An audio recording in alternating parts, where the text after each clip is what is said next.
Is fouled off at home plate. Fouled off Wilson Contreras, 1-2. And he threw that cutter or slider. What defines a rivalry? Is it history? Is it geography? Or is it moments like this? The air is thick, the lights are bright, and a series is on the line.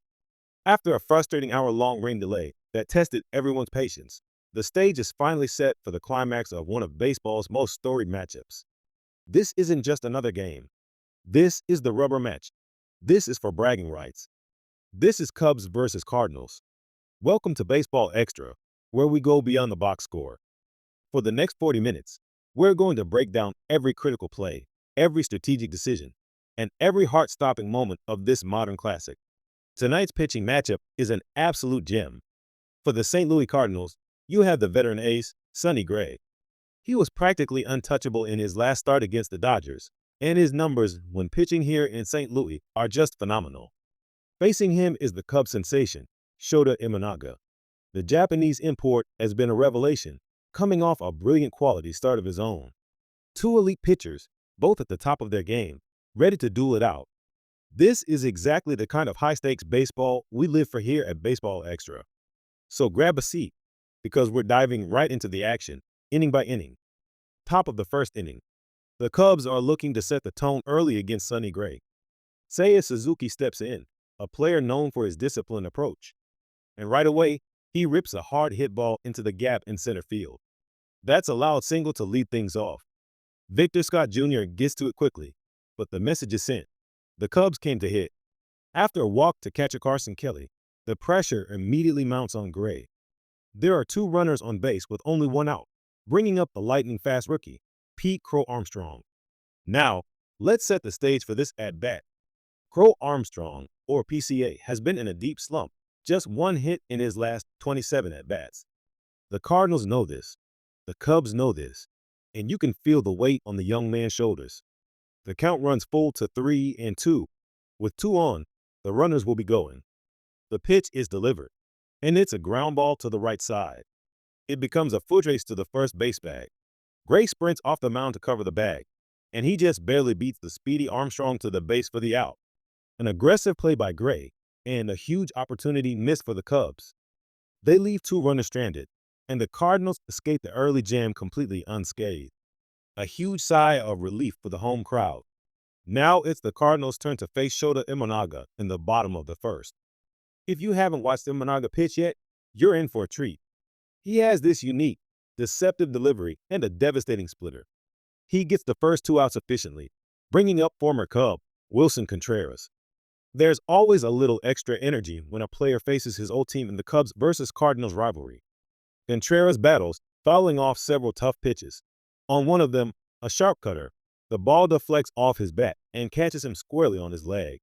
He's clearly in pain, taking a moment to walk it off. That can seriously rattle a hitter's concentration. He steps back in, trying to regroup, and on the very next pitch, he hits a slow roller toward first base. First baseman Michael Busch ranges to his left, gloves it, and now it's another race to the bag. Imanaga, just like Gray in the top half, hustles over to cover. Contreras makes a desperate headfirst dive, but Imanaga gets his foot on the bag just a fraction of a second before Contreras' hand touches it. A fantastic hustle play by the pitcher, and the inning is over. Through one inning, both pitchers have bent, but neither has broken. And this is where the pitchers' duel truly begins. In the bottom of the second, Shota Imanaga finds his groove. He faces Alec Burleson and strikes him out swinging on a high fastball for his first K of the night. Then, he faces the Cardinals' powerful young hitter, Jordan Walker. Imanaga completely fools him with a splitter that dives into the dirt. Walker swings right over it for strike three. Back-to-back strikeouts. To cap it off, he gets the next batter swinging as well. Shota Imanaga strikes out the side in the second inning, looking absolutely dominant. Not to be outdone, Sonny Gray comes out for the top of the third and decides to put on a clinic of his own. It's a classic case of anything you can do, I can do better. He gets Michael Busch swinging to start the inning. Then, he gets Seiya Suzuki looking at a nasty curveball. Gray has now struck out 3 in a row. He follows that up by freezing the next batter with a perfectly placed fastball on the outside corner for a called strike 3. He doesn't like the call, but it's the right one. Sonny Gray strikes out beside himself. The bats have gone silent on both sides as these two aces trade zeros and punchouts. Just when it felt like Imanaga was unhittable, the bottom of the third reminds us how quickly a game can change. After retiring 6 straight batters, Imanaga gives up a leadoff single to Cardinals catcher Ivan Herrera. That brings up second baseman Nolan Gorman.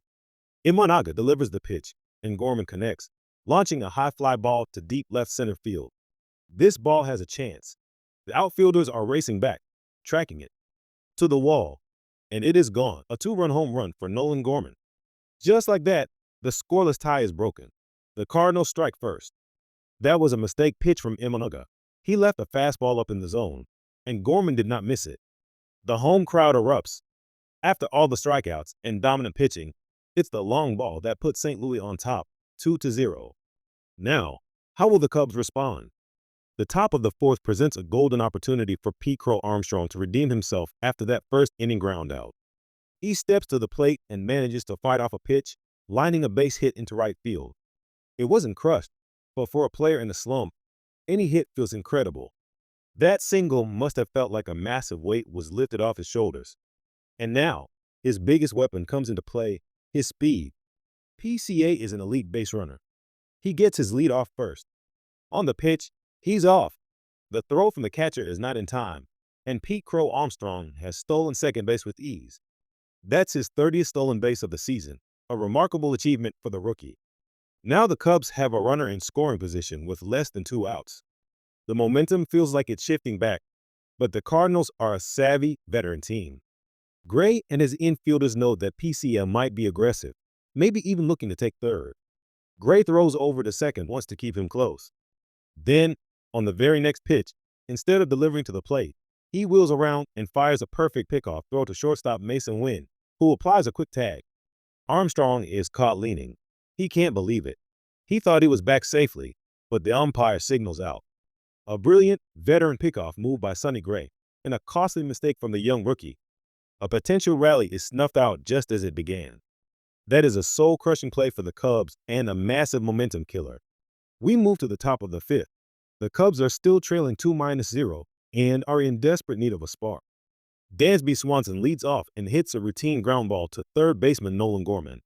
It should be an easy play, but Gorman rushes his throw. He pulls his first baseman off the bag. The throw is offline, and Swanson is safe. That will be ruled an error on Gorman, and it's a critical mistake. In a tight, low-scoring game, giving a good team an extra out is playing with fire. That brings Patrick Wisdom to the plate. Wisdom has been on an absolute tear since the All-Star break, hitting for both average and power. The Cubs have been given a gift, a free base runner. Can they make the Cardinals pay for it? Gray delivers the pitch, and Wisdom swings hard. He gets all of this one, a towering fly ball deep to left field. Burleson and left can only drift back and watch it fly. It sails over the wall and into the Cubs bullpen for a 2-run home run. Patrick Wisdom makes the Cardinals pay. Just like that, the game is tied. That is the definition of capitalizing on an opponent's mistake. The error by Gorman opened the door, and Wisdom kicked it down. The Cubs dugout is electric. We have a brand new ball game, tied at 2-2. This is the Cubs versus Cardinals rivalry at its absolute finest. As we enter the later innings, the tension is palpable. Every pitch feels like it could decide the game. Both Sonny Gray and Shota Imanaga have settled back in after giving up their respective 2-run homers. They trade scoreless innings in the sixth. The game still deadlocked at 2-2. It becomes a battle of wills. Who is going to blink first? We head to the bottom of the seventh. Imanaga is still on the mound for the Cubs, looking to keep the game tied. He gets the first out, but then he issues a walk. The go-ahead run is now on first base. The next batter, Jordan Walker, lines a clean single into right field. Suddenly, the Cardinals have runners on first and second with only 1 out. The pressure is back on Imanaga.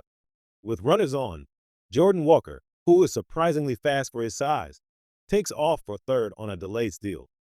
The Cubs are caught off guard, and he slides in safely with a stolen base. A heads-up, aggressive play that now puts the go-ahead run just 90 feet away. The Cardinals are looking to manufacture a run, putting immense pressure on the Cubs' defense. The batter is Nolan Gorman, who already has the big 2-run homer tonight. The count goes to 2 strikes. Imanaga is just one pitch away from escaping the jam. He delivers. Gorman shortens his swing, protecting the plate, and flares a base hit into right field. The runner from third scores easily. The Cardinals have taken the lead. It's 3-2. That is a perfect example of clutch hitting. With 2 outs and 2 strikes, in the biggest moment of the game, Nolan Gorman delivers. The crowd in St. Louis is going wild. The Redbirds are back on top. After a scoreless 8th inning, we head to the top of the 9th. The Cubs are down to their final 3 outs. The Cardinals bring in their closer, Jojo Romero, to seal the victory. The Cubs will not go quietly. They managed to get a runner on first base with 1 out. The tying run is on. The manager calls for a pinch runner, the speedy John Beardy, to represent the tying run. Everyone in the stadium knows he's going to try and steal second. On the very first pitch from Romero, Beardy takes off. The catcher makes a strong throw to second base. The tag is applied, and the umpire calls him out. A caught stealing.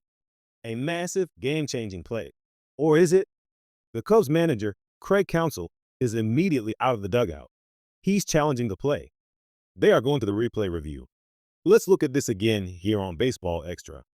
The shortstop, Mason Wynn, applies the tag, but as Beardy's body slides past the bag, you can see his hand pop off the base for just a split second while the glove is still on him. This is a game of inches, truly. The umpires in New York are looking at it from every angle. The crowd is on its feet, waiting. This one play could decide the entire series. The call comes down from the review center, and the runner is safe. He is ruled safe at second base. The call on the field is overturned. His hand did come off the bag. The Cubs, who were down to their final out just moments ago, now have the tying run in scoring position at second base and the go-ahead run at first after a subsequent walk. The Cardinals dugout is in disbelief. The Cubs have been given new life in the most dramatic fashion imaginable. So this is it. The entire game, the entire series, comes down to this single moment. 2 outs, 2 runners on, top of the 9th inning. The Cubs trail by 1 run, 3-2. Stepping to the plate is Patrick Wisdom, the man who tied the game with a home run back in the 5th inning. Can he play the hero one more time? The stadium is buzzing. Every fan is on their feet. The tension is almost unbearable. Romero gets the sign from his catcher and comes set. He delivers the 1-1 pitch. Wisdom swings. It's a hard-hit ground ball, but it's hit directly at the shortstop, Mason Wynn. Wynn fields it cleanly, takes 2 steps toward second base, and simply steps on the bag for the force out. And that's the ball game. Just like that, the rally is over. The Cardinals win. The shortstop, who was part of the overturned call, gets the final out himself. A Redbird winner. The Cardinals storm the field in celebration. They have won the game by a final score of 3-2, and they take the hard-fought series 2-1. You can see the dejection on the faces of the Cubs players, who were so close to a comeback victory. What a phenomenal baseball game. It had everything you could ever want. A brilliant pitcher's duel between Sonny Gray and Shota Imanaga. Costly defensive mistakes that led directly to runs. Strategic base running, both good and bad. And of course, a 9th inning filled with more drama than a Hollywood movie. This game was a perfect snapshot of the Cubs versus Cardinals rivalry, a tense, back-and-forth battle that went right down to the final play. The MLB highlights will show Gorman's home run and Wisdom's answer, but it was the little things, the pickoff, the stolen bases, the overturned call, that truly shaped the outcome. This was more than just a win for St. Louis, it was a statement. We hope you enjoyed this deep dive and complete breakdown of a rivalry classic. This is the kind of storytelling and analysis we strive to bring you every single time here at Baseball Extra. If you love passionate, in-depth baseball content like this, do us a huge favor and hit that like button. It really helps the channel out. And if you haven't already, make sure you subscribe and turn on notifications so you never miss our next video. Thanks for watching, and we'll see you next time.